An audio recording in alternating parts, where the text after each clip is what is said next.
दोस्तों, आज मैं आपके लिए एक ऐसी वेब सीरीज लेकर आया हूँ जिसके अंदर कॉमेडी, ड्रामा, सस्पेंस तीनों चीजें हैं। इस वेब सीरीज का नाम है रीचर, जो कि 2022 में रिलीज हुई। आप वीडियो को पूरा देखना, आपको डेफिनेटली मजा आने वाला है। स्टोरी शुरू होती है एक अनजान आदमी के कत्ल से।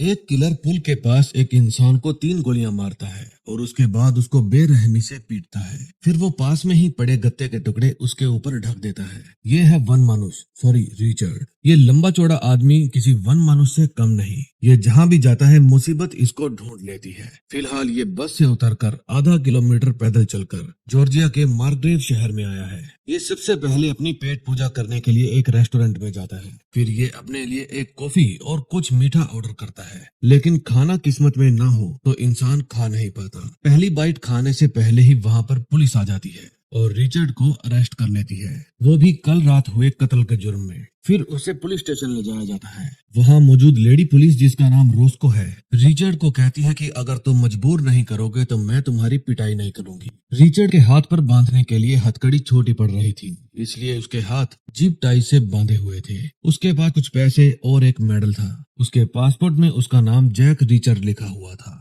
फिर पुलिस वाले उससे कुछ सवाल पूछते हैं, लेकिन वो कुछ भी बताने के मूड में नहीं था। तभी वहाँ पर चीफ डिटेक्टिव ऑस्कर आता है। वो उसे कॉन्फ्रेंस रूम में ले जाता है। वो रिचर्ड से पूछता है कि हमें पुल के पास एक आदमी की लाश मिली है जिसको नजदीक से 3 गोलियां मारी गई। कौन था वो आदमी? रिचर्ड अपनी जबान नहीं खोलता। फिर ऑस्कर कहता है कोई बात नहीं, तुम्हें सरकारी वकील दिया जाएगा, सो उसके आगे तो तुम्हें बोलना ही पड़ेगा। रिचर्ड कहता है मुझे वकील की जरूरत नहीं, क्योंकि मैंने किसी को नहीं मारा, कम से कम पिछले 1-2 दिनों में तो नहीं। बाहर रोस्को पता लगाती है कि रिचर्ड की उंगलियों के निशान किसी से मेल नहीं खाते। No Facebook, no Snapchat, no Instagram, इसके नाम से कोई भी आईडी नहीं है, ना ही कोई ड्राइविंग लाइसेंस, ना ही कोई बीमा। इंटरनेट पर इसका कोई भी नामो निशान नहीं है। इसके होने का एक लौता सबूत ये है कि ये हमारे पास ही एक कमरे में बैठा है। कॉन्फ्रेंस रूम में रिचर्ड ऑस्कर को बताता है कि जिस तरह से आपने मुझे बताया, मुझे लगता है कि यह कत्ल 3 लोगों ने किया है। किसी एक किलर ने इसको गोली मारी। उसको इतनी समझ थी कि वहाँ पर गोलियों के खाली कैप नहीं छोड़ने हैं। ऐसा लगता है कि उसने पहली बार किसी को नहीं मारा। फिर एक सरफिरा आता है और उस लाश को बेरहमी से पीटता है। फिर वहाँ तीसरा आदमी आता है जो उस लाश को आसपास पड़े गत्ते के टुकड़ों से ढक देता है। ऑस्कर कहता है कहानी अच्छी है, लेकिन तुम्हारे जैसा ही कोई लंबा चौड़ा आदमी लाश के पास देखा गया था। रिचर्ड कहता है कि मैं वही हूँ जिसे देखा गया है। मैं बस से उतरकर वहाँ से गुजरा था। इस शहर में सिंगर ब्लाइंड ब्लैक की मौत हुई थी। मैं उसी का पता लगाने इस शहर में आया हूँ। ऑस्कर कहता है कि अगर मैं साबित कर दूं कि जिस समय कत्ल हुआ उस समय तुम बस में थे, तो तुम बेकसूर माने जाओगे। हमें लाश के जूते में से एक फोन नंबर भी मिला है। हम तहकीकात करेंगे, तब तक तुम्हें हवालात में ही रहना पड़ेगा। फिर रोस्को और ऑस्कर पॉल के पास जाते हैं, क्योंकि लाश के पास जो नंबर मिला था वो इसी का था। ऑस्कर पूछता है तुम्हें उस लाश के बारे में कुछ पता है? फिर पॉल की नजर बाहर खड़ी एक ब्लैक कार पर पड़ती है। उसे देखकर पॉल डर जाता है और ऑस्कर को कहता है कि उस इंसान को मैंने ही मारा है। ऑस्कर कहता है तो पहले तुमने दुनाली से उसके चेहरे पर गोली मारी और फिर तुमने उसकी लाश को जला दिया। पॉल कहता है हाँ, ऐसा ही हुआ था।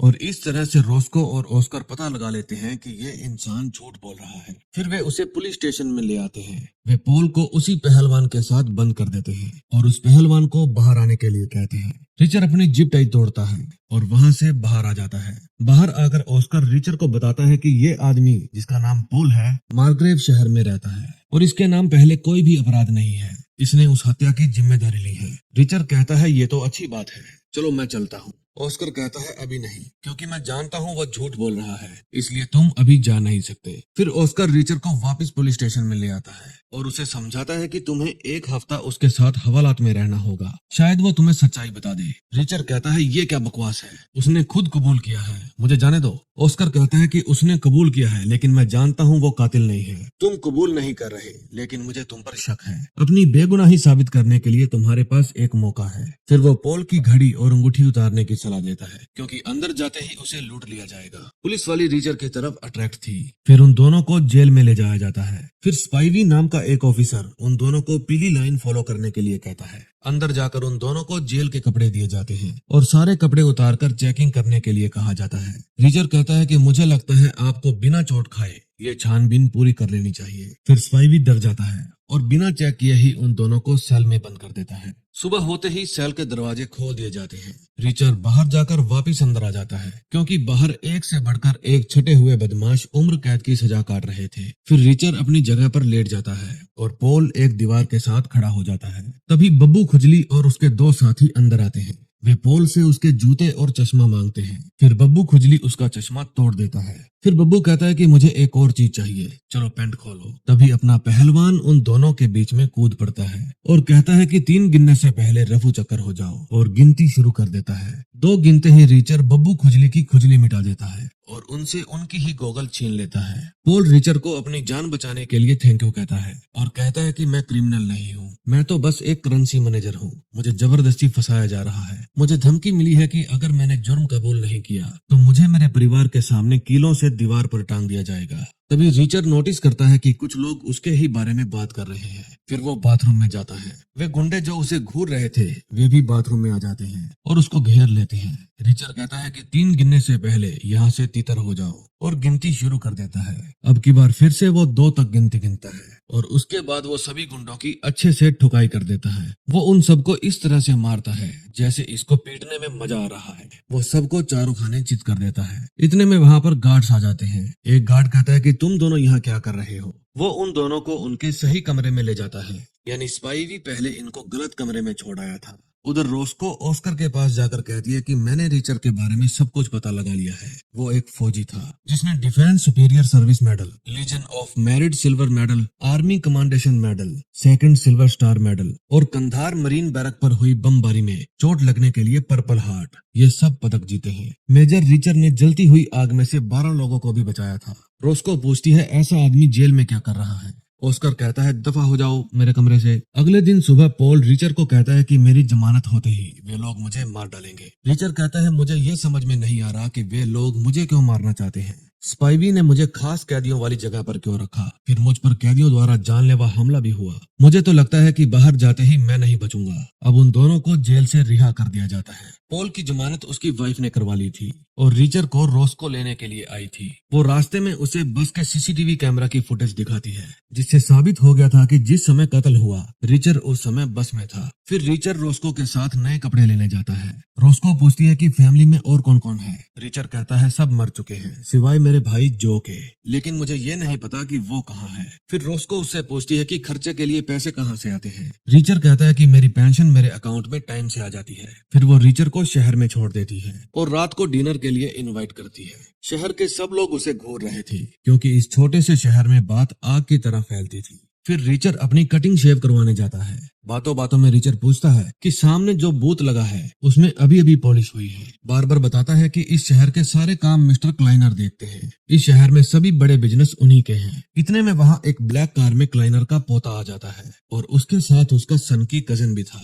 रिचर्ड उसके पास जाता है और पूछता है क्या चाहिए। जूनियर क्लाइनर कहता है कि कल मैंने पेपर में पढ़ा था कि एक जैक रीचर के ऊपर बहुत सारे इल्जाम लगाए गए थे और आज अचानक से वो सभी इल्जाम हटा दिए गए हैं, इसलिए कुछ भी ऐसा मत करना जिसको हम माफ ना कर पाए। ये धमकी देकर वे चले जाते हैं। फिर शाम को रिचर्ड पुलिस स्टेशन जाता है क्योंकि रोस्को ने उसे डिनर के लिए इनवाइट किया था। तभी उसे रोस्को मिलती है और कहती है कि हम डिनर पर नहीं जा सकते क्योंकि हमें पहले वाली जगह से थोड़ी ही दूर एक और लाश मिली है। उसकी मौत भी बिल्कुल वैसे ही हुई है। तभी ऑस्कर आ जाता है और पूछता है क्या पॉल ने जेल में तुमसे कुछ कहा। रिचर्ड कहता है उसने मुझे कुछ नहीं बताया। फिर ऑस्कर उसे कहता है हमें बस से जो फुटेज मिली है उसमें तुम्हारा चेहरा साफ नहीं था। जब तक फोरेंसिक की रिपोर्ट नहीं आ जाती तुम हमारी निगरानी में रहोगे। बेहतर यही होगा कि तुम इस केस में हमारी हेल्प करो। फिर जब वे मुर्दा घर जाते हैं तो लाश देखकर रिचर्ड गुस्सा हो जाता है क्योंकि ये उसका भाई जो था। ऑस्कर पूछता है एक ही समय में तुम दोनों भाई इस टाउन में क्या कर रहे थे। रिचर्ड कहता है कि मैंने तुम्हें पहले भी बताया था,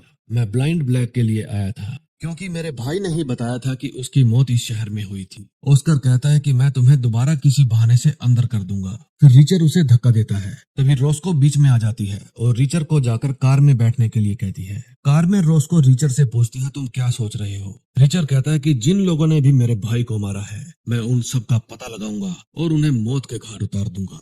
और इसी के साथ फर्स्ट एपिसोड एंड हो जाता है। सेकंड एपिसोड में हम देखते हैं ऑस्कर गाड़ी को पुलिस स्टेशन ले जाता है। फिर नीचे उतरकर रिचर्ड शहर की तरफ चल पड़ता है। फिर ऑस्कर रोस्को को इस पहलवान को रोकने के लिए कहता है, वरना ये पूरे शहर को तबाह कर देगा। फिर रोस्को अपनी गाड़ी में उसका पीछा करती है। फिर अचानक से रिचर्ड उसकी आंखों से ओझल हो जाता है, लेकिन तभी वो अचानक से उसकी गाड़ी के सामने आ जाता है और कहता है कि मेरी तहकीकात में विघ्न मत डालो। रोस्को कहती है कि जिसको तुम ढूंढना चाहते हो हम भी उसी को ढूंढना चाहते हैं, इसलिए साथ मिलकर काम करते हैं, गाड़ी में बैठ जाओ। फिर वे दोनों पॉल के घर जाते हैं। घर पर पॉल नहीं था, उसकी वाइफ और 2 बेटियां थी। पॉल की वाइफ कहती है कि मुझे पॉल ने बताया था रिचर्ड एक अच्छा आदमी है, उसने जेल में मेरी खूब हेल्प की। वो बताती है कि उसके हस्बैंड बैंक के काम संभालते हैं, लेकिन अभी तक वो घर नहीं आए। फिर रिचर्ड उसे वॉशरूम जाने के लिए कहता है, लेकिन वॉशरूम ना जाकर वो उसके रूम में जाकर तलाशी लेता है। फिर उसे पॉल के शूज मिलते हैं। ध्यान से देखने पर उसे उसमें एक पौधे का सीड नजर आता है। फिर बाहर जाकर वो पॉल की वाइफ को समय देने के लिए धन्यवाद कहता है और घर से बाहर चला जाता है। बाहर जाकर वो रोस्को को कहता है कि मेरे दिमाग में 2 बातें हैं। पहली ये कि जेल में वो गुंडे मुझे नहीं मारना चाहते थे, वे पॉल को मारना चाहते थे, क्योंकि उनको ऑर्डर मिला होगा कि 2 लड़के नए आए हैं, उनमें से जिसने चश्मा लगा रखा है उसे मारना है, जबकि उस समय चश्मा मैंने लगा रखा था। और दूसरी बात ये कि एक बैंकर के शूज में किसी खेत में उगने वाले पौधे के बीज कैसे आए। फिर वे उस जगह जाते हैं जहाँ रिचर्ड के भाई जो का कत्ल हुआ था। वहाँ पर वो इमेजिन करता है कि किस किस तरह से खूनी ने मेरे भाई के ऊपर वार किया होगा। रोस्को कहती है, मुझे अपने भाई के बारे में कुछ बताओ, वो क्या करता था, तुम्हारे साथ संबंध कैसे थे। रिचर्ड उसे बताता है कि मेरा भाई होमलैंड सिक्योरिटी में था। रोस्को कहती है कि होमलैंड में काफी कुछ आता है, आतंकवाद, नशे, बंदूकें, सीमा पर अपराध। तुम्हारा भाई किस महकमे में था, लेकिन रिचर्ड को नहीं पता था। फिर रिचर्ड वहाँ से पैदल ही जाने लगता है। वो अपने लिए किराए पर एक रूम लेने गया था। रोस्को फिर से उसका पीछा करती है। जब रिचर्ड अपने रूम की चाबी लेकर आता है तो देखता है कि कुछ लड़के उसी का इंतजार कर रहे हैं। वे उससे जबरदस्ती पंगा लेने की कोशिश करते हैं, लेकिन रिचर्ड उनमें से 3 लड़कों को अच्छी तरह धोता है और चौथे को कहता है कि इन तीनों को हॉस्पिटल ले जाओ। रोस्को कहती है, ये हमारे शहर में क्या मुसीबत आ गई है। तभी हम रात को 4 आदमियों को सफेद ड्रेस पहने हुए एक घर के अंदर जाते हुए देखते हैं। अगले दिन सुबह रिचर्ड पुलिस स्टेशन जाता है, ये पता लगाने की उसके भाई के मर्डर की तहकीकात कहाँ तक पहुंची, लेकिन रोस्को उसे बताती है कि एक और मर्डर हो गया है। फिर रिचर्ड जबरदस्ती रोस्को की कार में बैठ जाता है। फिर वे दोनों उस जगह जाते हैं जहां मर्डर हुआ था। वहां ऑस्कर और पुलिस पहले से ही पहुंची हुई थी। ऑस्कर बताता है कि इस तरह का कत्ल मैंने आज से पहले कभी नहीं देखा। रिचर्ड कहता है, क्यों, किलो से दीवार पर टांग दिया क्या। फिर अंदर जाकर देखने पर पता चलता है कि उस बंदे को वाकई में किलो से दीवार पर टांग दिया गया है और उसकी वाइफ को भी मार दिया गया है। बाहर आकर ऑस्कर पूछता है कि तुम्हें कैसे पता चला कि उसे किलो से दीवार पर टांग दिया गया है। रिचर्ड बताता है कि जेल में मुझे पॉल ने बताया था कि उसके मालिकों ने उसे इसी तरह की धमकी दी थी। फिर रोस्को बताती है कि तुमने अभी अभी जिसकी लाश देखी है वो chief of police officer Morrison थे। फिर वो ऑस्कर को बताती है कि मेयर टील ने खुद को चीफ ऑफ पुलिस नियुक्त कर दिया है। रिचर्ड कहता है, हो सकता है कि मेयर ने उसकी पोस्ट हासिल करने के लिए उसे मरवा दिया हो। फिर ऑस्कर कहता है कि मुझे मेरे FBI वाले दोस्त को इसमें इन्वॉल्व करना होगा, लेकिन रिचर्ड कहते हैं कि आपको किसी बाहरी व्यक्ति को इसमें इन्वॉल्व नहीं करना चाहिए। अगर मिलकर ही काम करना है तो हम तीनों करेंगे, वरना मैं अकेले ही उन सबको ढूंढकर मार दूंगा। तभी ऑस्कर के पास एक मैसेज आता है जिसमें लिखा था कि टील ने इमरजेंसी बैठक बुलाई है। फिर ऑस्कर मीटिंग में चला जाता है। रोस्को और रिचर्ड दोबारा पॉल के घर जाते हैं। पॉल की वाइफ घबराई हुई बाहर आती है और कहती है कि जब से मेरी शादी हुई है पहली बार ऐसा हुआ है कि पॉल रात को घर नहीं आया। फिर रोस्को रिचर्ड को कहती है कि मेरे पास गन है, मैं यहीं रुकती हूँ, इनकी जान को खतरा है, तुम ऑस्कर के पास जाओ क्योंकि उसकी जान को भी खतरा है। फिर वो गैराज में से एक चाकू लेता है क्योंकि उसके पास गन नहीं थी और पॉल की कार लेकर ऑस्कर के पास चला जाता है। वहाँ Teal new chief of police बनने की खुशी में भाषण दे रहा था। तभी एक आदमी उठकर कहता है कि 20 सालों से इस शहर में कोई कत्ल नहीं हुआ और अब एक लंबा चौड़ा आदमी हमारे शहर में आया और एकदम से 4 कत्ल हो गए। फिर सभी लोग चिल्लाते हैं कि उसको अरेस्ट करो। उनको ये नहीं पता था कि वो आदमी पीछे ही खड़ा है। तभी वहाँ पर मिस्टर क्लाइनर आते हैं और उन सभी को शांत करते हैं। वे बताते हैं कि उस लंबे चौड़े आदमी का नाम रिचर्ड है, खुद उसके भाई का भी कत्ल हो गया है, इसीलिए वो भी आप जैसे कातिल के बारे में जानना चाहता है। किसी को भी उनसे डरने की जरूरत नहीं है। हमें चीफ डिटेक्टिव ऑस्कर और new chief of police mister Teal पर भरोसा रखना चाहिए। फिर मीटिंग खत्म होने के बाद ऑस्कर मिस्टर टील के पास जाता है और कहता है कि मैं कातलों के पैटर्न को जानने की कोशिश कर रहा हूँ, लेकिन मिस्टर टील कहते हैं कि इसमें कोई पैटर्न नहीं है। ऑफिसर मॉरिसन ने अपनी ड्यूटी के दौरान हजारों अपराधियों को गिरफ्तार किया, उनमें से कोई रिहा हो गया होगा और अपनी दुश्मनी निकाल ली होगी। जाकर रिहा हुए कैदियों की लिस्ट पर ध्यान दो। फिर बाहर आकर ऑस्कर रिचर को बताता है कि टील इस केस से मेरा ध्यान भटकाना चाहता है। रिचर कहता है मुझे क्लाइनर पर शक है, क्योंकि बिना काले धंधे किए इंसान इतना अमीर नहीं बन सकता। ऑस्कर पूछता है तो हमें क्या करना चाहिए। रिचर कहता है कि हमें पहला काम यह करना चाहिए कि पॉल की फैमिली को गुंडों से प्रोटेक्ट किया जाए। फिर ऑस्कर कहता है अब तो मुझे मेरे दोस्त की हेल्प लेनी ही होगी। फिर ऑस्कर के जाने के बाद मिस्टर टील रिचर के पास आते हैं और कहते हैं कि मुझे तुम्हारे भाई की मौत का बेहद अफसोस है, यकीन मानिए हम कातिलों को ढूंढ लेंगे। फिर रिचर बार्बर के साथ वाले स्टोर से खुद के लिए एक फोन लेने जाता है। बार्बर उसे बताता है कि दो स्पेनिश लड़के मेरी शॉप पर आए थे और तुम्हारे बारे में पूछ रहे थे। वे तुम्हारे दोस्त तो नहीं लग रहे थे, उनसे बचकर रहना। फिर रिचर पॉल के घर जाता है। वो पॉल की वाइफ को कहता है कि जल्दी से सामान बांध लो, ऑस्कर का फ्रेंड ऑफिसर पिकार्ड आप लोगों को लेने आते ही होंगे। आप और आपकी बेटियां उनके साथ सेफ रहेंगी। फिर जब रिचर घर से बाहर जाता है तो देखता है कि दूर एक कार में बैठे लड़के उसी की तरफ घूर रहे हैं। फिर जब रिचर उनके पास जाने लगता है तो वे वहां से चले जाते हैं। फिर वो अंदर जाकर कहता है कि अभी की अभी निकलो यहाँ से। इतने में वहां पर ऑफिसर पिकार्ड आ जाते हैं। रिचर उनकी आईडी चेक करता है और सभी को उनकी कार के अंदर बिठा देता है। ऑफिसर पिकार्ड कहते हैं कि ऑस्कर मेरे भाई जैसा है, उसने मुझे इनकी हिफाजत का काम दिया है, तो मैं अपने ऑफिस की छुट्टी लेकर भी इनकी हिफाजत करूंगा। फिर रिचर स्वाइपी के पास जाने की बात करता है। रोस्को कहती है वो तुम्हें कुछ नहीं बताएगा। रिचर कहता है बताएगा, बस पूछने का तरीका आना चाहिए। फिर वो स्वाइपी के पास कॉल करता है और कहता है कि मैं ऑफिसर ऑस्कर बोल रहा हूँ। कुछ दिन पहले तुम्हारी जेल में रिचर नाम का एक कैदी आया था, उसके साथ जेल में अच्छा व्यवहार नहीं हुआ, इसलिए वो तुम पर केस करने वाला है। मुझे इसी रिगार्डिंग तुमसे बात करनी है। फिर स्वाइपी उसे एक बार में आने के लिए कहता है। फिर जब रिचर स्वाइपी से मिलता है तो स्वाइपी कहता है कि मुझे तुम्हारे बोलने के अंदाज से समझ आ गया था कि तुम अश्वेत ऑफिसर ऑस्कर नहीं हो। चलो मुझसे मिलने से पहले मेरे साथियों से मिल लो। फिर वहाँ पर वही दो स्पेनिश लड़के आ जाते हैं। वे रिचर को कार की डिग्गी में लेटने के लिए कहते हैं। रिचर कहता है भूल जाओ, ये बहुत छोटी है। फिर वो उन दोनों पर टूट पड़ता है। वे स्पेनिश लड़के भी लड़ाई में कम नहीं थे, वे प्रोफेशनली ट्रेंड थे। तभी वहाँ पुलिस आ जाती है और वो तीनों ही वहाँ से खिसक लेते हैं। फिर रिचर पुलिस स्टेशन जाता है। वो ऑस्कर और रोस्को को बताता है कि मैं स्वाइपी से पूछताछ नहीं कर पाया, मेरी जिनसे फाइट हुई थी वे पहले फौजी थे, वरना मैं उनको 10 सेकंड में सुला देता। फिर रिचर स्वाइपी के घर जाने लगता है। ऑस्कर कहता है कि उस्ताद जी अब अपने रूम में जाकर आराम करो, ये काम मुझ पर छोड़ दो। फिर वो रोस्को को कहता है कि तुम रिचर को उसके होटल छोड़ दो, लेकिन रोस्को रिचर को होटल नहीं लेकर जाती बल्कि बार में लेकर जाती है। वे दोनों वहाँ जाकर बियर पीते हैं और डांस करते हैं। उसके बाद वे दोनों रोस्को के घर जाने लगते हैं, लेकिन तेज बारिश के कारण रास्ता बंद था। तभी एक पुलिस वाला उन्हें आगे जाने से रोकता है। फिर वे दोनों पास के ही एक होटल में रूम ले लेते हैं और रात वहीं पर बिताते हैं। फिर सुबह होने पर जब वे दोनों रोस्को के घर जाते हैं तो देखते हैं कि उसके घर का दरवाजा खुला पड़ा था। रोस्को अपनी कार में से गन निकाल कर लाती है। घर के अंदर जाने पर पता चलता है कि घर के अंदर रात में कुछ लोग आए थे, उन्हें घर में कोई भी नहीं मिला, इसलिए वे वहां से चले गए। लेकिन जाते जाते वे एक मैसेज छोड़ गए, सी यू सून। इसी के साथ सेकंड एपिसोड का भी एंड हो जाता है। थर्ड एपिसोड में हम देखते हैं कि स्थिति तनावपूर्ण हो गई थी, इसलिए रिचर रोस्को से एक गन की डिमांड करता है। फिर रोस्को उसे एक गन देती है जो उसके खुद के ही नाम पर थी। ये गन भी रिचर की ही तरह हट्टी कट्टी थी। फिर बाहर जाकर रिचर गन चलाकर देखता है, क्योंकि हथियार को जब तक चलाकर ना देखा जाए उस पर भरोसा नहीं करना चाहिए।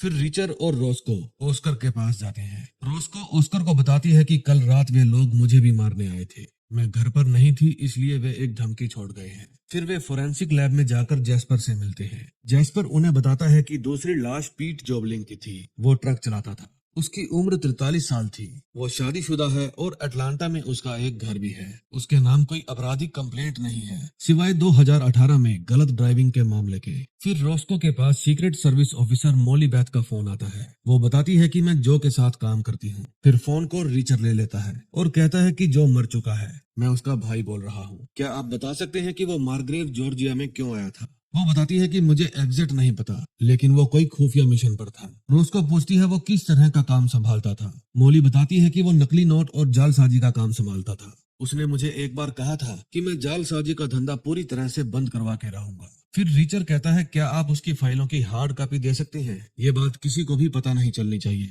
मोलिबेथ कहती है कि कॉपी तैयार करने में 1-2 दिन लग जाएंगे। फिर वहां से बाहर निकलकर ऑस्कर कहता है नकली नोटों के लिए इतने कत्ल। रीचर कहता है लोग तो $20 के लिए जान ले लेते हैं, ये तो बड़ा मामला लगता है। फिर ऑस्कर कहता है कि मैं स्पाइवी के घर जाऊंगा, वो दूसरे राज्य में पड़ता है। तब तक तुम ये पता लगाओ कि 2018 में उस ट्रक ड्राइवर पर क्या मुकदमा चला था और ठंडे दिमाग से काम लेना। फिर रोस्को पुलिस स्टेशन जाती है और टील को बताती है कि रात को कुछ गुंडे मेरे भी घर आए थे, शुक्र मनाओ मैं घर पर नहीं थी, वरना केस कल ही रफा दफा हो जाता। टील कहता है ये हुई ना बात, बहादुर लड़की। फिर रोस्को के पास स्टीवनसन आता है। वो पूछता है कि क्या आपको पॉल के बारे में कुछ पता चला या उसकी फैमिली के बारे में कुछ पता चला हो, क्योंकि मेरी वाइफ और पॉल की वाइफ कजन है। मेरी वाइफ को चिंता हो रही थी, लेकिन रोस्को उसे मना कर देती है। फिर टील स्टीवनसन को आवाज लगाकर उसे अपने पास बुला लेता है। दूसरी तरफ ऑस्कर स्वाइपी के घर जाता है, कोई भी दरवाजा नहीं खोलता। फिर वो चोरों की तरह उस घर के अंदर घुस जाता है। उसे अंदर जाते हुए पड़ोस की ही एक लेडी देख लेती है। फिर ऑस्कर काफी देर तक घर की छानबीन करता है। फिर वो स्वाइपी का फोन चेक करता है। उसने क्लाइनर के ऑफिस में कई बार कॉल की हुई थी, लेकिन तभी 2 पुलिस वाले आते हैं और चोर समझकर ऑस्कर को पकड़ लेते हैं। उधर रीचर उस बीमा कंपनी में जाता है जिस कंपनी का बीमा ट्रक ड्राइवर पीट जोबलिंग के ट्रक का किया हुआ था। वो ऑफिसर से उसके क्लेम की फाइल मांगता है, लेकिन ऑफिसर उसे मना कर देता है। फिर रीचर को थोड़ा प्यार दिखाना पड़ता है। वो ऑफिसर उसे 2018 में लिए क्लेम का प्रिंट निकाल देता है। उधर ऑस्कर की भी जमानत हो गई थी। वो पुलिस वाला उससे माफी मांगता है क्योंकि उन्हें नहीं पता था कि ये चीफ डिटेक्टिव ऑस्कर है। रोस्को पुलिस वालों पर गुस्सा हो जाती है क्योंकि उन्हें इतनी भी समझ नहीं थी कि चोर कभी कोट पैंट पहनकर चोरी करने नहीं जाते। फिर वे तीनों एक रेस्टोरेंट में मिलते हैं। रिचर बताता है कि जिस कंपनी के वे ट्रक थे वे क्लाइनर इंडस्ट्रीज के लिए काम करते हैं। जब ट्रक वाला मुसीबत में फंस गया था तो क्लाइनर ने ही उसकी कानूनी फीस भरी थी। ऑस्कर बताता है कि मैं स्वाइपी के घर गया था, ऐसा लगता है कि वो शहर छोड़कर भाग गया है, लेकिन भागने से पहले उसने कई बार क्लाइनर के ऑफिस में कॉल की थी। सारे सबूत क्लाइनर की तरफ इशारा कर रहे हैं। हो सकता है कि नकली नोट एक जगह से दूसरी जगह पर सप्लाई करने के लिए उन्हें ट्रकों की जरूरत पड़ती हो। आगे का रास्ता कांटों भरा है। ऑस्कर बताता है कि गैर कानूनी ढंग से इकट्ठा किए सबूत मान्य नहीं होते। फिर रीचर और ऑस्कर क्लाइनर के ऑफिस में जाने का फैसला करते हैं। रीचर बचा हुआ खाना एक डॉगी के लिए ले जाता है, जिसका मालिक उसे अक्सर पानी और खाने के लिए कुछ नहीं देता था। फिर ऑस्कर के पूछने पर वो बताता है कि ये मेरे चाचा का कुत्ता है। पिछले हफ्ते मेरे चाचा की मौत हो गई। मैं इसे लाना नहीं चाहता था, लेकिन मजबूरी में लाना पड़ा। ऑस्कर कहता है इसकी अच्छे से देखभाल करो, वरना $500 का जुर्माना और 10 दिन के लिए कैद भी हो सकती है। हमें दोबारा आकर तहकीकात न करनी पड़े। फिर वे दोनों क्लाइनर के ऑफिस में जाते हैं। वहाँ बड़े पैमाने पर पशुओं का चारा ट्रक से अनलोड किया जा रहा था। फिर एक लड़की उन्हें लेने आती है। वो उन्हें मिस्टर क्लाइनर के ऑफिस में ले जाती है। ऑस्कर पूछता है क्या आप स्वाइपी को जानते हैं? उसने पिछले 3 दिनों में कई बार आपके ऑफिस में फोन किया है और मरने वाला एक आदमी जिसका नाम पीट जोबलिंग है, वो भी आपके लिए ही ट्रक चलाया करता था। आपने उसकी कानूनी फीस भी भरी थी। मिस्टर क्लाइनर कहते हैं कि मेरा माल देश के हर कोने में जाता है। मेरे वकीलों की टीम हर वक्त तैयार रहती है ताकि कोई ट्रक ड्राइवर मुसीबत में हो तो उसे जल्दी से मुसीबत से निकाला जाए, क्योंकि माल की सप्लाई रुकनी नहीं चाहिए। और रही बात स्वाइपी की, ये भी हो सकता है कि उसका कोई दोस्त हमारी कंपनी में काम करता हो जिससे वो बात करने की कोशिश कर रहा था। मुझे पता है कि आप लोग अपना काम कर रहे हैं, लेकिन ये बात मत भूलो मैंने इस शहर के लिए अपना बहुत सारा पैसा लुटाया है और अब मैं कत्ल से जुड़े सवालों के जवाब देते हुए अपमानित महसूस कर रहा हूँ। ऑस्कर कहता है मैं ईमानदारी से अपनी ड्यूटी कर रहा हूँ, फिर सामने चाहे जो भी हो मैं सवाल करूंगा। क्लाइनर कहता है कि अगर बिना सबूत के मेरा टाइम खराब करोगे तो मार्ग्रेव की जनता तुम पर खुश नहीं होगी, इसलिए चले जाओ यहाँ से। ऑस्कर जाने से पहले उसे धमकी देता है कि आप शहर के बाप होंगे, मेरे नहीं। अगर मेरी तहकीकात में बाधा डाली तो मैं तुम्हारे हलक में हाथ डालकर तुम्हारा कलेजा खींच लूंगा। उसका डायलॉग सुनकर रिचर को हंसी आ रही थी। फिर क्लाइनर सिक्योरिटी बुलाता है। वे सिक्योरिटी वाले उन्हें बाइज्जत बाहर का रास्ता दिखाते हैं। रिचर कहता है ये जो तुमने डायलॉग मारा है तुम पर बिल्कुल सूट नहीं करता। गाड़ी में भी रिचर ऑस्कर के डायलॉग का मजाक उड़ाता है। फिर रिचर उसे कहता है कि आपको अब अपने घर में नहीं रहना चाहिए, वरना आपका भी वो हाल हो सकता है जो ऑफिसर मॉरिसन का हुआ था। अब आपके पास थोड़ा बहुत कैश और एक नकली नाम होना चाहिए। फिर रोस्को और रिचर ऑस्कर का सामान बांधने में उसकी हेल्प करने के लिए जाते हैं। ऑस्कर कहता है कि रिचर तुम कोई जल्दबाजी मत करना। रिचर कहता है कि क्लाइनर का पर्दाफाश करना मेरा आखिरी काम है, पहला नहीं। मेरे पास काफी समय है मेरे भाई की मौत का बदला लेने के लिए। रोस्को कहती है कि हमारे पास 3 सुराग थे, पॉल, स्वाइपी और पीट जोबलिंग। स्वाइपी भाग गया, पॉल लापता है और पीट जोबलिंग मारा गया। रिचर कहता है तो मैं स्वाइपी को ढूंढूंगा, उसने मुझे एक बार में बुलाया था। जरूर उसे वहाँ कोई जानता होगा। रात को गैस स्टेशन पर रोस्को को जूनियर क्लाइनर मिलता है। वो उससे पूछता है कि आजकल रीचर के साथ बड़ा घूम रही हो, इस शहर के लड़के कम पड़ गए थे क्या? रीचर ने तुम्हें बगदाद के बारे में तो बताया ही होगा कि किस तरह उसने बेकसूर लोगों की जान ली और अच्छे कनेक्शन होने की वजह से उस पर से आरोप भी हट गए।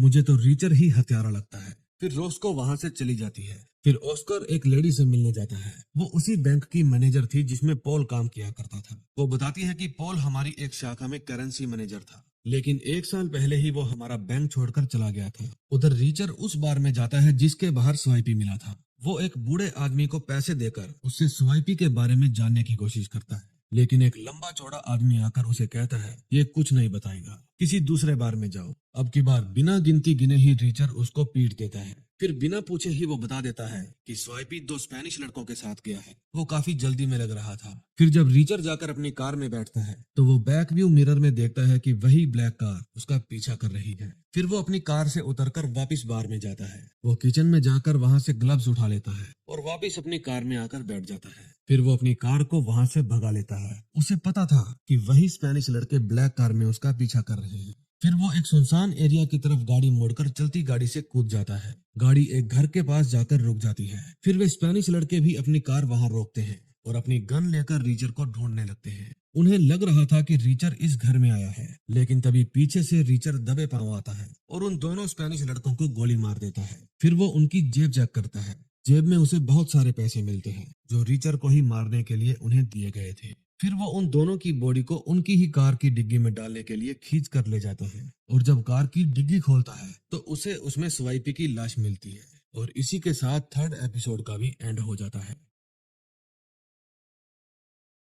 4th एपिसोड में हम देखते हैं रीचर ने जो स्पेनिश लड़के मारे थे वो उनके हाथ पैर मरोड़कर उनकी ही कार की डिग्गी में फिट कर देता है। फिर उसके पास ऑस्कर का फोन आता है। वो बताता है कि किसी ग्रामीण ने मुझे एक जली हुई गाड़ी के बारे में बताया है, मैं वहीं जा रहा हूँ। फिर रीचर भी वहां पहुंच जाता है। फिर वे उस गाड़ी की छानबीन करते हैं। इतने में वहां रोस्को भी आ जाती है। फिर वे उस जली हुई गाड़ी का चैसी नंबर निकालते हैं। ऑस्कर चैसी नंबर को नोट कर लेता है। फिर रीचर बताता है कि स्पाइकी भी मारा गया है। फिर वो उनकी लाशों को ठिकाने लगाने के लिए कहता है, क्योंकि वो नहीं चाहता था कि लाशें किसी को मिल जाए और इसमें स्टेट पुलिस इन्वॉल्व हो जाए। इससे उनकी तहकीकात में बाधा होगी। रोस्को भी रीचर के साथ जाती है। उन लाशों की दुर्दशा देखकर रोस्को रीचर से पूछती है कि बगदाद में क्या हुआ था। रीचर बताता है कि उस समय वो अपनी ड्यूटी कर रहा था। स्थानीय बच्चे अक्सर वहां पर फुटबॉल खेलने आते थे। एक रात मैंने बच्चों की आवाज सुनी। फिर मुझे पता चला कि बगदाद के कुछ लोग उनके साथ बुरा काम कर रहे थे। फिर मैंने उन्हें ठोक दिया। फिर इराकी पुलिस ने मुझसे कुछ सवाल जवाब किए और पाया कि मैंने जो कुछ भी किया बिल्कुल ठीक किया। क्या तुम्हें और भी कुछ जानना है? रोस्को कहती है नहीं। फिर वे स्पेनिश लड़कों की कार लेकर एयरपोर्ट जाते हैं और उसे वहां पर पार्क कर देते हैं। ये काम वे बिल्कुल छुपते छुपाते और अक्लमंदी से करते हैं ताकि किसी भी सीसीटीवी कैमरे में उनका चेहरा ना आए। फिर वे पास में ही एक होटल रूम लेने जाते हैं। रिसेप्शन पर रीचर कहता है कि हमें रूम 3रे फ्लोर से ऊपर का चाहिए। रोस्को पूछती है इतना कैश कहाँ से आया? रीचर बताता है कि उन लोगों को मुझे मारने के मोटे पैसे मिले थे। ये वही पैसे हैं। जब वे रूम में जाते हैं तो उनके पास मोलीबैत का फोन आता है। वो बताती है कि मुझे जो की फाइलों में से महत्वपूर्ण जानकारी मिली है, मैं सुबह तक उनको कॉपी कर लूंगी। फिर कल सुबह मैं खुद वहां पर फाइलें देने आऊंगी क्योंकि मैं तुमसे मिलना चाहती हूँ। रीचर कहता है मैं तुमसे एयरपोर्ट पर नहीं मिल सकता, हम पर कईयों की नजर होगी। तुम एयरपोर्ट से निकलकर 59 स्टेशन के लिए ट्रेन पकड़ना, हम आपको वहीं मिलेंगे। वो कहती है कि जो अक्सर तुम्हारे बारे में ही बात किया करता था, उसने बताया था कि तुम एक अच्छे इंसान हो। फिर वो गुड नाइट कहकर फोन रख देती है। अपने भाई के बारे में सोचकर रीचर भी उदास हो गया था। सुबह तैयार होते वक्त रोस्को कहती है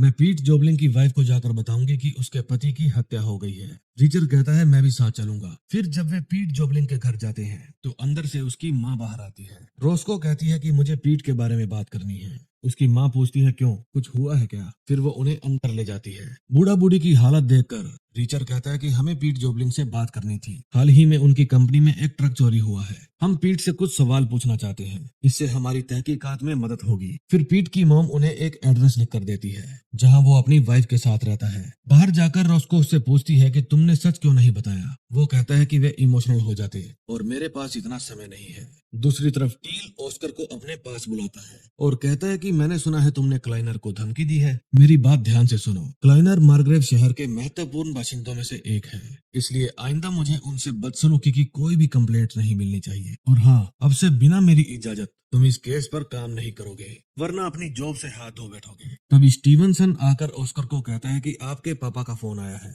फोन ऑस्कर के पापा का नहीं, बल्कि उसके दोस्त पिकार्ड का था। वे कोडवर्ड में बातें कर रहे थे। पिकार्ड ऑस्कर को कहीं आने के लिए कहता है, लेकिन ऑस्कर कहता है कि मैं अपने दोस्तों को भेज दूंगा। फिर पिकार्ड पॉल की वाइफ को कहता है कि मुझे एक जरूरी इंफॉर्मेशन देने के लिए खुद जाना होगा। कुछ ही घंटों में मैं वापस आ जाऊंगा। तब तक ये गन तुम्हारी रक्षा करेगी। अगर इसे चलाते समय हिचकिचाई तो तुम्हारी जान भी जा सकती है। फिर रोस्को और रिचर्ड ट्रक ड्राइवर पीट जोबलिंग की वाइफ से मिलने जाते हैं। वे उसे बताते हैं कि तुम्हारे हस्बैंड की मौत हो चुकी है। वो औरत कहती है तो फिर क्या हो गया, मुझे कोई अफसोस नहीं। वो बताती है कि पीट जोबलिंग अपने मालिक क्लाइनर से हेराफेरी करता था। मैं उसे रोकती थी तो हमारा झगड़ा भी होता था। वो एयर कंडीशनर लेकर मायामी जाया करता था। फिर वो उन्हें गैरेज लेकर जाती है और कहती है कि शायद 1-2 यूनिट यहाँ भी पड़े होंगे। मैंने कभी चेक नहीं किया, तुम खुद ही देख लो। चेक करने पर पता चलता है कि वे एयर कंडीशनर के बॉक्स खाली थे। वो बताती है कि जब भी पीट के पास फोन आता था, वो साथ की साथ घर से चला जाता था। उसके बाद कई दिनों तक वो घर नहीं लौटता था। अब मैं ये घर बेचकर हमेशा के लिए अपने मॉम डैड के पास जा रही हूँ। फिर रिचर के पास ऑस्कर का फोन आता है और वो उन्हें एक एड्रेस देता है जहां उन दोनों को नॉर्मल वर्दी में पिकार्ड से मिलना था। रास्ते में रिचर बताता है कि पीट जोबलिंग जरूर उन खाली बक्सों में नोट लेकर जाता होगा और उसमें से वो हेराफेरी भी करता होगा। उम्मीद है जो की फाइलों में हमें सब कुछ क्लियर हो जाएगा। फिर वे एक पतली गली में पिकार्ड से मिलने जाते हैं। पिकार्ड उनको उस जली हुई गाड़ी की डिटेल देने वाला था। पिकार्ड बताता है कि वो गाड़ी भाड़े की थी, जिसको किसी रॉन हैसी के नाम से बुक किया गया था। इसी नाम से मार्ग्रेव से 40 मील की दूरी पर एक होटल रूम भी बुक किया गया था। रिचर कहता है इस नाम को मेरा भाई यूज किया करता था। फिर पिकार्ड उसे होटल का एड्रेस देता है और वहां से चला जाता है। फिर वे उस होटल में जाते हैं और रिसेप्शन पर पूछते हैं क्या रॉन हैसी अपना कोई सामान भूल गया है। रिसेप्शनिस्ट बताता है कि हाँ, वो एक सूटकेस था जिसको 20 मिनट पहले कोई ले गया है। फिर रिचर रोस्को से पूछता है कि अगर एक भारी ब्रीफकेस लेकर तुम्हें होटल से भागना हो तो तुम क्या करोगी। वो कहती है कि मैं जरूरी सामान निकालकर ब्रीफकेस को फेंक दूंगी। फिर वे डस्टबिन में देखते हैं, वहाँ जो का ब्रीफकेस पड़ा था। उसमें रिचर को अपने भाई का सूट मिलता है और सूट में से एक पर्ची मिलती है। उस पर्ची में कुछ कोडवर्ड में बातें लिखी हुई थी। तभी उनके ऊपर कोई गोलियां चलाता है। फिर रिचर और रोस्को दोनों अलग अलग रास्ते भागते हैं। गुंडे गाड़ी से रिचर का पीछा करते हैं और एक जगह पर जाकर गाड़ी फंस जाती है। फिर रिचर उनमें से एक आदमी को तो ठिकाने लगा देता है, लेकिन दूसरा रिचर का पीछा करता है। वो रिचर को गन पॉइंट पर ले लेता है और उसे शूट करने ही वाला था कि रोस्को उसका भेजा उड़ा देती है। जब ये बात ऑस्कर को पता चलती है तो वो कहता है कि और कितनी लाशें गिराओगे यार। रोस्को पूछती है कि पिकार्ड ने जो एड्रेस दिया था उस एड्रेस पे हमसे पहले कोई और कैसे पहुंच गया। ऑस्कर कहता है कि शायद जब पिकार्ड का फोन मेरे पास आया तब दूसरी लाइन पे से किसी ने हमारी बातें सुन ली होगी। उसे स्टीवनसन पर शक था, लेकिन रोस्को कहती है कि मुझे विश्वास नहीं हो रहा, वो उनके साथ मिला होगा। लेकिन कुछ भी हो सकता है, हम किसी पर विश्वास नहीं कर सकते। फिर रोस्को ऑस्कर को मार्ग्रेव से बाहर एक बंद पड़े घर में बुलाती है। वहाँ वे सब मिलकर उस पर्ची पर जो कोड लिखे हुए थे उनको क्रैक करने की कोशिश करते हैं, लेकिन सब कुछ उनकी समझ से बाहर था। उस पर पीट की गैराज के बारे में लिखा हुआ था, जबकि उस गैराज में पहले ही वे जाकर चेक कर चुके थे। वहाँ खाली बॉक्स के अलावा कुछ भी नहीं था और उस पर्ची में लिखा था ग्रेस क्लीनर फाइल। दोस्तों, ग्रे पुलिस वाला था जिसने रोस्को को उसके मॉम डैड की मौत के बाद उसके पिता की तरह ही पाला था। रोस्को कहती है कि जब ग्रे की मौत हुई तब ना ही घर में और ना ही पुलिस स्टेशन में हमें कहीं भी क्लाइनर की फाइल नहीं मिली। फिर वे उस पर्ची पर लिखे फोन नंबर पर कॉल करते हैं। उन्हें पता चलता है कि ये तीनों नंबर अलग अलग शहरों में अर्थव्यवस्था महकमा के हैं। वॉइसमेल से पता चला है कि यूरोप में एक कॉन्फ्रेंस रखी गई है। ये तीनों ही 3 दिन बाद लौटेंगे। फिर वे खुद उन दफ्तरों में जाने की बजाय रिचर की एक दोस्त को हायर करते हैं जिसका नाम नियली था। वो पहले भी कई बार रिचर के साथ काम कर चुकी थी। फिर रिचर उसे ये तीनों नंबर देता है और पूरी डिटेल निकालने के लिए कहता है। फिर ऑस्कर कहता है कि हमें चलना होगा, मोली बेथ आती ही होगी। फिर वे तीनों उस प्लेटफॉर्म पर पहुंच जाते हैं जहां मोली बेथ आने वाली थी। फिर वहां मोली बेथ आ जाती है और एस्केलेटर की तरफ इशारा करती है। जब तीनों वहां पर जाकर उसका इंतजार करते हैं तो कुछ देर इंतजार करने के बाद भी वो ऊपर नहीं आती। फिर वे सभी अलग अलग रास्तों से नीचे जाते हैं। मोली उन्हें कहीं भी नहीं मिलती। फिर रिचर की नजर उस बैग पर पड़ती है जो मोली के हाथ में था। चेक करने पर पता चलता है कि वो बैग बिल्कुल खाली था। फिर रिचर पटरी पर थोड़ा आगे जाकर देखता है, उसे मोली मिल जाती है, लेकिन किसी ने मोली के पेट में चाकू मार दिया था। वो रिचर को देखकर कहती है जो, और इसी के साथ 4th एपिसोड का भी एंड हो जाता है।